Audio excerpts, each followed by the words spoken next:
안녕하세요. 한자 삼락의 심연진입니다. 한자 삼락에 오신 여러분 환영합니다. 오늘은 11월 11일, 일이 4개나 있어요. 여기다가 막 11시 11분 11초로 막 이 짝대기가 엄청 많겠어요. 전자식에서 보면은. 자, 그냥 하는 소리고요. 자, 오늘은 시옷 부분 할 차례예요. 제가 준비한 거는 나을산. 이 나을산은 원래대로 쓴다면은 이게 이제 원래 본자고 이거는 속자예요. 그러면은 이거는 원래 무슨 뜻이냐면 선비언 플러스 날생이 결합되어 있는 거예요. 이거는 선비언. 한마디로 뭐 선비라는 건 여기 선비언 같은 경우에는 무슨 얘기냐면은 어떤 남자의 미칭, 그러니까 아름다울 미자 써서 미칭, 그러니까 좋게 이제 표현한 건데, 그러니까 재주, 그러니까 이 재주와 그 다음에 덕을 겸비한 사람을 말한다 이렇게 나와요. 그러면은 재와 덕이 겸비된 어떤 뛰어난 재능이 뛰어난 사람을 말하는데, 그래서 이 글자에다 선비 언자에다가 단어, 그러니까 모일해자, 그러니까 언회 그러면은 뭐냐면 모일해자 쓰면은 이런 그 영재들이 한 자리에 이제 모였다 이제 이런 뜻으로도 쓰일 정도로, 이거는 선비 언자 같은 경우에 그냥 글 공부하는 선비란 뜻도 있지만 남자를 뜻하는 뜻도 있고, 그 다음에 영재 이렇게 똑똑한 사람, 그 다음에 이제 어떤 재주도 있고 덕망도 있고 이런 사람을 이렇게 통틀어서 이제 얘기한다 이제 이런 얘기예요. 그래서 이 글자는 원래대로 쓰면 이제 여기 이제 본자라 그랬잖아요, 그죠? 그러면은 여기에서 나을산 같은 경우는 뭐냐면 이런 이 선비라고도 얘기할 수 있고, 그다음에 재주가 뛰어난 사람 아니면은 덕을 갖춘 사람, 영재 이런 사람을 뭐 어떻게 낳고 싶다 이런 얘기예요. 어느 부모나 자식을 낳으면 똑똑하고 잘난 사람을 낳고 싶지, 그죠? 뭐 어리버리한 이런 사람 낳고 싶은 사람이 누가 있겠어요, 그죠? 그래서 이 나을산 같은 경우에는 뭐 산업 아니면 산모, 뭐 산란기, 산부인과 뭐 이럴 때 다 이제 이 글자를 쓰죠. 그래서 여기에서 보면은 이 선비연 같은 경우도 여기는 이제 이거는 뭐 머리카락, 헤어 이거를 말하는 거잖아요. 그러면 이 위에 있는 이 글자 같은 경우에 여기 본자라 그랬잖아요, 그죠? 그러면 그러니까 글 공부하는 이제 아까 얘기한 것처럼 뭐 영재라든지 똑똑한 사람은 아무래도 뭐 선비는 글 공부할 거 아니에요, 그죠? 그 다음에 여기 이거는 그 바위가 나와 있는 거는 뭐냐면 우리가 보통 볼 때 바위다 할 때 그러니까 늘 그 자리에 있어요. 항상 바위는 우리가 정말 다이너마이트로 터뜨리지 않은 한은 그 자리에 늘 있어요. 그러니까 이 글 공부하는 그러니까는 여기에서 이제 그 태어난 그것도 있지만 여기서 요 글자로 풀이를 하자면은 나을산 같은 경우 아까 왜 이게 태어났다 이런 얘기잖아요. 그러면은 이 그 똑똑한 이런 인재 이런 사람들은 언제나 늘 공부 이런 걸 그러니까 늘 바위가 거기에 있듯이 항상 그 공부하는 그 자세, 또 이거를 붓을 놓지 않고 늘 공부를 하기 때문에 그게 이제 어떤 지적 수준이 점점 나아지고 높아지고 뭐 이런 거잖아요. 그래서 여기서 나을산 같은 경우에는 말 그대로 이렇게 문장력이 있고 글 공부하는 그런 사람을 이제 말하는 거고, 언제나 변함없이 공부도 꾸준히 매진하는 거고, 그 다음에 이 여기서 생 같은 경우에는 아까 낳는다니까 태어난다 이제 이런 뜻으로 살생도 있고, 태어나서는 공부하는 학생, 늘 공부하는 사람, 이제 이걸 생각하면 된다 이런 얘기예요. 그래서 나을산 같은 경우엔 처음으로 해석을 하자면은 이런 영재 아니면은 뭐 이런 남자 또 이런 사람을 낳고 싶다, 낳는다 이런 뜻으로도 해석을 하는 이런 식이 원래 해석이지만은 또 이렇게도 이제 이 한자를 갖다가 원래 본자를 해석하면은 이런 식으로도 해석을 할 수 있다 이런 얘기예요. 자, 그 다음에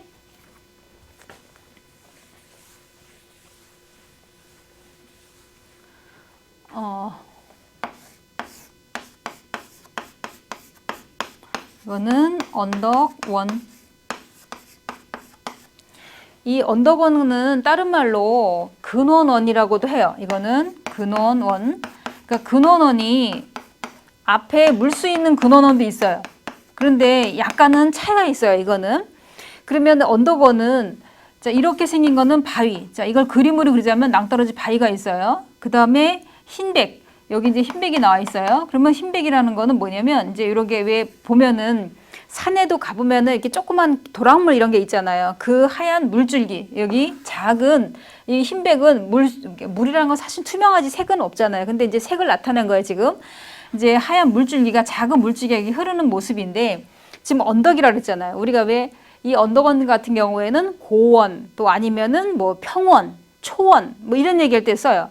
그 다음에 근원어로 보자면은 뭐 원리, 왜 수학은 원리를 알아야 된다. 또 아니면은 설탕의 원료는 사탕수수다. 또 아니면은 초콜릿의 원료는 카카오다. 이런 식으로 할 때 그럴 때 근원어는 이걸 쓰는 거예요. 그러면은 이걸 그림으로 나타나면 이제 여기 초원을 한번 연상을 한번 해보세요. 여기에 예를 들어 이 초원 풀밭에 양떼들이 풀을 먹어요. 풀을 먹고 있고 양치기는 여기서 지금 이걸 돌보고 있어요. 혹시 뭐 늑대가 와서 이제 잡아 먹거나 이러면 안 되니까 지키고 있어요. 양치기가. 그럼 이 풀을 뜯어먹던 이 양들이 와서 또 목마르니까 물도 마시기도 하고 이제 이런 그림이에요. 지금 이 글자를 갖다가 그림으로 표현하자면 그래서 언덕원 같은 경우에는 아까도 말씀드린 것처럼 그 언덕을 뜻하는 것도 있고 그 다음에 근원을 뜻하는 것도 있고 그랬을 때 그림으로 설명하자면 이제 이런 그림인데 여기에서 흰백은 하얀 물줄기, 어떤 물줄기 넓고 이렇게 막 폭이 넓은 그런 뭐 예를 들어 뭐 청계천이니 무슨 개천 이런 걸 연상하지 말고 조그만 도랑물을 이제 생각을 하시라 이런 얘기예요. 자글소의 의미는. 자, 이 글자에서 주의해야 될 건 뭐냐면 이거를 바깥으로 끄집어내서 여기다가 이런 식으로, 그러니까 이런 식으로 바깥에 점이 찍히면 안 된다 이거예요. 이거는 제가 이렇게 아이들 이렇게 시험, 이게 쪽지시험 이렇게 보게 되면 저는 실수를 상당히 많이 해요. 그러니까 이런 실수하지 않으면 돼요, 이거는. 자, 그 다음에 또 지읒으로 넘어갈게요. 제가 준비한 지읒은 이거는 정수리. 정수리, 정. 제일 머리 꼭대기. 제일 머리 꼭대기 숯가마 여기 그 부분을 말하는 거죠. 그러면은 이 고물의 정은 여기 소리만 빌려준 역할만 한 거고 그 다음에 이거는 뒤에 있는 거는 머리혈. 이 머리혈은 언제나 항상 변함없이 항상 오른쪽에 와요. 이거는 방의 위치로 와요. 변의 위치로 올 수 없어요. 항상 이 방의 위치예요. 방이라는 거는 항상 두 글자를 놓고 봤을 때 오른쪽에 오는 거. 항상 오른쪽에 오는 건 방, 항상 왼쪽에 오는 건 변이라고 얘기했죠. 그러면은 여기 이거는 이렇게 생긴 거 고물의 정은 자 고물의 정 고물의가 무슨 말이냐 한자는 뜻이 중요하다 그랬잖아요. 그죠? 고물의는 이제 겨울에 농사가 이제 농사 지금 추울 때는 안 짓잖아요. 농부들이 그때는 이제 농한기 좀 편히 쉴 때잖아요. 그래서 그 다음에 봄에 농사 지을까지 준비하면서 뭐 새끼줄을 꼰다든지 뭐 이제 이런 다른 일 편하게 이제 일을 하잖아요. 근데 봄이 되면 이제 논밭 이런 게 이제 굳어버렸으니까 땅을 이렇게 그 농기구가 이제 파고 들어가잖아요. 저기 그 소가 이제 그 앞에 끌고 가면서 사람이 뒤에서 이렇게 그 쇠, 이렇게 뾰족한 쇠, 보습 이런 거로다가 땅을 파면 그 덩어리가 이렇게 막 나오잖아요. 그냥 모래, 푸실푸실한 흙으로 나오는 게 아니라 그 흙덩어리가 밀려 나오잖아요. 그럼 흙덩어리를 부시는 역할을 하는 게 고물이에요. 덩어리가 있으면 내 씨앗을 뿌려도 뿌리가 내리질 못하잖아요. 덩어리가 단단하니까. 이 단단한 흙덩어리를 풀어주는 역할을 하는 게 고물이에요. 이거는. 그래서 고물의 정. 그래서 우리 고물의 정 들어가는 거, 그러니까 우리가 난 놓고 기억자도 모른다. 그럴 때 목불식정 이런 말 하잖아요. 그러니까는 고물의 정자를 놓고 고물의를 못 알아, 그러니까 고물의를 보고도 고물의 정자를 모른다. 이런 얘기할 때. 그러니까 여기서는 지금 이 소리를 빌려준 역할을 한 거고, 이 머리열. 이 머리인데 이 중에서도 제일 꼭대기 정수리를 말하는데 이거는 우두머리라는 뜻도 있어요. 그래서 예를 들어 대통령이 다른 나라 대통령이 우리나라에 와서 대통령이랑 회담을 해요. 그러면 정상회담 이렇게 얘기하잖아요.